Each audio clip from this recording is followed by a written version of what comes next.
the Anything Goes podcast here with your boy Sean Peoples. Hey people, if you like the movement, like what we have going on, could you like, subscribe, share, comment, all that good stuff. If you like what we're doing, you want to hear more from us, you want to be the first to hear the material, the content that we drop, because we dropping content every day. So if you want to be a part of that, just like, subscribe, share, comment. Yeah, it's gonna be a review of Sean Paul's album. It's a review. Nevertheless, it's a review, but more of a I guess like giving Sean Paul some roses for this one. Basically, it's the album is called Live and Livin.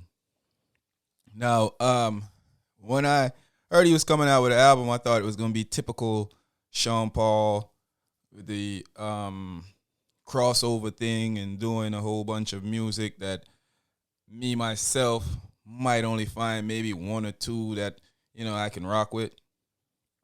But I must say that this album was very impressive to me from start to finish. I thought it was production wise, it was well executed. I did think the beats itself could have been a little bit more reggae, I think that, more dancehall-ish. But nevertheless, I still think it was a well put together project. And, I have to give Sean Paul some props for, I think that he's taking a chance here with putting some of the artists on it. Because you have a slew of artists on this album, man. It's like, he has a slew of artists. He has Skillibeng. He has Busy Signal. He has Soko from War 21. He even got Serani. He got Leftside. He got Buju Banton. He got Junior Gong. He got Agent Sasco. Stoneboy, ching, Jesse Royal, Bugle, Govana, Squash, Masicka, Mavado. So, you got and one that really surprised me and stood out to me, Intence. That song with him and Intence, that can go. I'm feeling that song. I'm also feeling the song with him and Masicka and Govana. That's I'm feeling that one too. But I felt like the Dirty took a chance here, and I think that in a way he kind of opened up a door to his second act. I think that this could probably launch the Dirty's second act to maybe even being better than his first act of his crossover appeal and getting some hot songs. I think that he might can bridge the gap for younger reggae artists to pass over, to cross over on the international scene. Because, when I streamed the album, I listened to it twice. And I listened to it the first time because I wanted to see if it was something that interested me.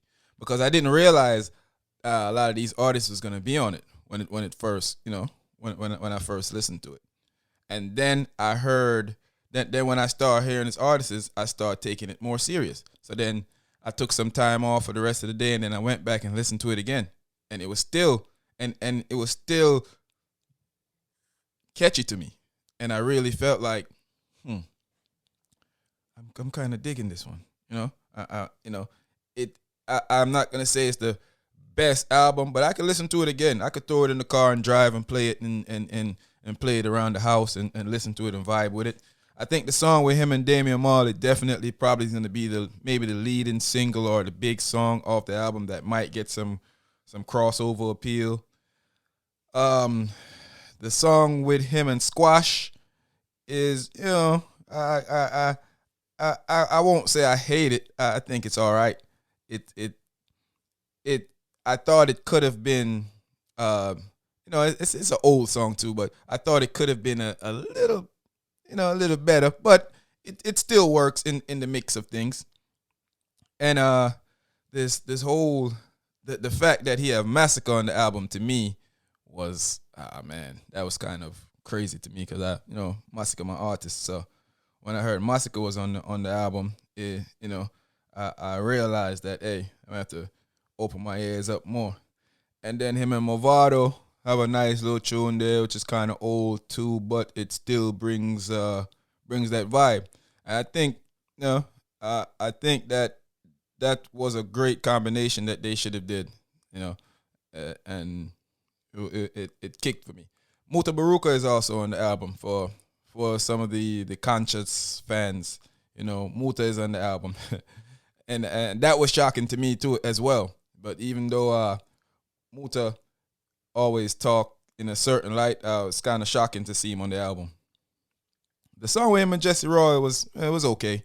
I could listen to. Like I said, the album itself is an album I could listen to. I thought that Sean Paul outdid himself with the features. You know, with you seeing Buju Banton on the album, and you know Buju Banton and Junior Gongs, and you can maybe put a case in for Mavado and Busy Signal or international stars. So, you know, you can kind of look at it as these guys are, you know, are already at the pinnacles of whatever it is. Junior Gong and Buju Banton definitely are international stars. But with Mavado and Busy Signal, it's I guess it's up to your interpretation of what do you take that for. You know what I'm saying? But I really dig the vibe that Sean Paul was trying to go with here. I really thought, like I said, the rhythm selection, the beat selection, for some of you who don't understand what I'm saying when I say rhythm, I thought they could have picked some better rhythm, more rhythm that'll give you that impact that when you hear the song and it's in it and it hits in the car or it hits in the club, you can nod your head to it. But nevertheless, I thought it was the album was well executed.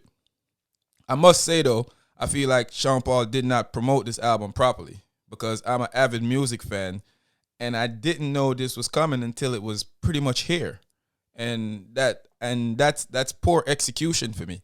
I think this is something that should have been out there to the masses that it was coming, and I think Sean Paul should have made them know that hey, I'm gonna take hardcore reggae artists, hardcore dancehall artists, and put them on the album and put them out there.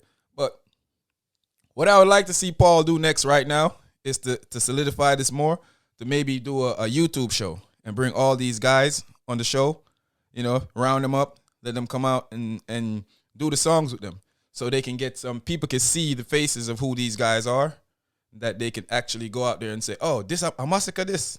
Okay, this is Skillibeng. Oh, the crocodile teeth guy. Yeah, this is this is a governor. Governor might be the chance for Governor to get that international acclaim that he's sorting off of, because he's an artist that I feel can get there. Even with Masicka too, I think Masicka is like a song, one big song away from being an international star. Because Masicka have the appeal, he has the way how he move and carry himself. He has that international feel to him already. So I just think he's one big song. And don't get me wrong, he's has big songs before, but he's like one big song, that catastrophic song that crosses you over to the masses of the world. I think Masicka is just one song away from that appeal. And I think that he'll probably get there real soon, because I've been hearing some of his new work and it sounds, arguably Masicka is one of the best new acts in dancehall. No, with Skillibeng being on the album came to me as a shock. I was I was utterly surprised that Skillibeng was on the album, and the song is good. Is in good actually. I think that even with the intents, I think Sean Paul is showing Jamaica, the world, and his daughters that hey, I can hang with the best of them. And it seems like that's what he did to me. I don't want to jump to any conclusions, but to me, it seems like that's what Masicka did. I'm not Masicka.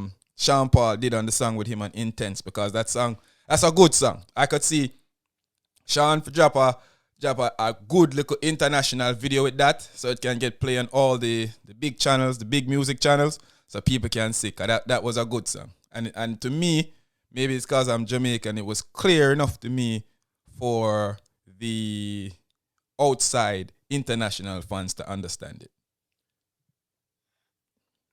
Um, when I look at the cultural aspect of it, the song with him and Bugle was I really like that song, and I wish there was a way that I could play these songs without getting a strike of copyright infringement, so I can explain what these songs are, how it, what part of the song make we feel the way we make it feel, and with him on left side has been putting in work behind the scenes in music for years, and I don't really think he has got his official just do yet.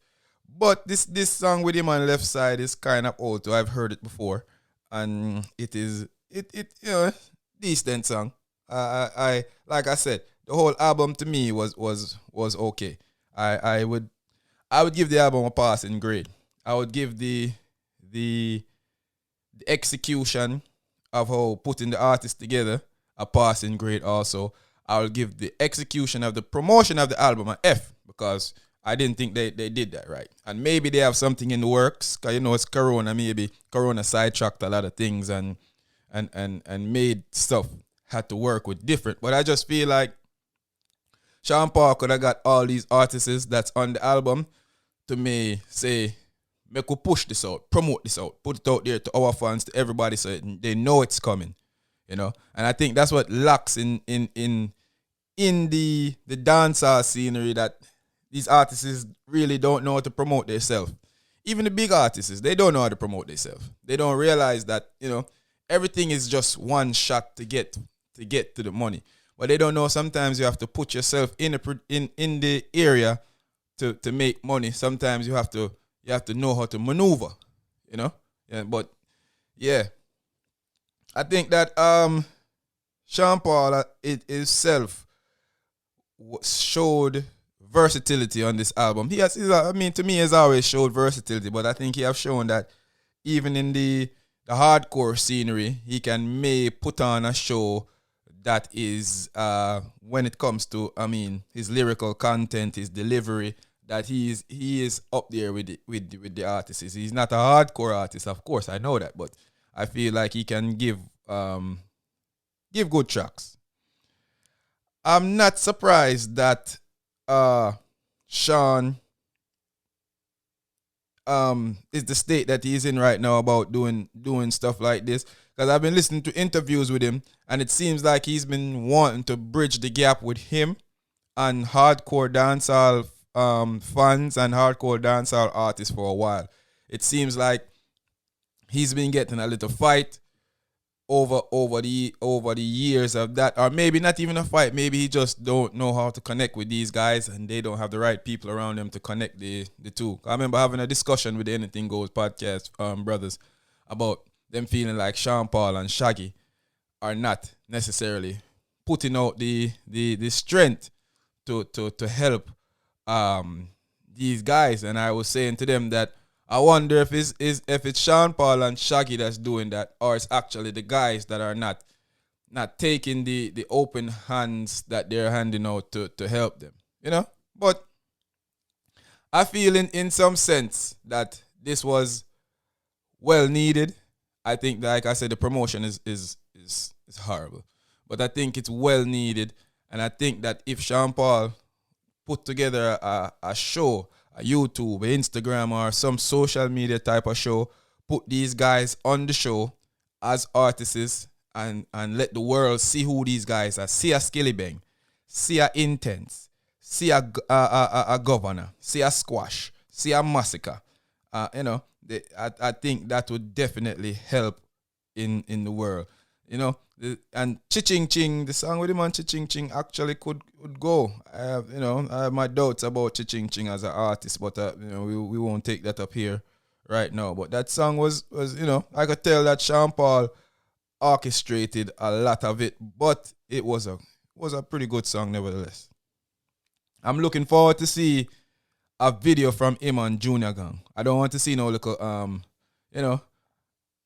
whatever video. I want to see a great video that when I watch it, I love the views. So overall, I would give the album with execution and everything of how it done, I will give it a B minus. I think that over the next couple of weeks, we'll see how the album performs and see if Paul and the rest of these guys do any more promotion. You know, I've seen him around on Hot 97 and a couple of things doing interviews now. But this is after finding out about the album a few days later. So I think that they should have done better with the execution of the album, like I've been saying. But yeah, man, that's just my thoughts on that. This the Anything Goes podcast. Is your boy Sean Peoples. People, remember, if you want to keep up with what we got going on, like, subscribe, share. Again, like, subscribe, share, drop a comment. Let us know if we're doing a good job. Let us know if you agree with us. Let us know if you disagree. Just keep it respectful. That's all we ask. This is the Anything Goes podcast. It's your boy Sean Peoples, man. I'm out of here.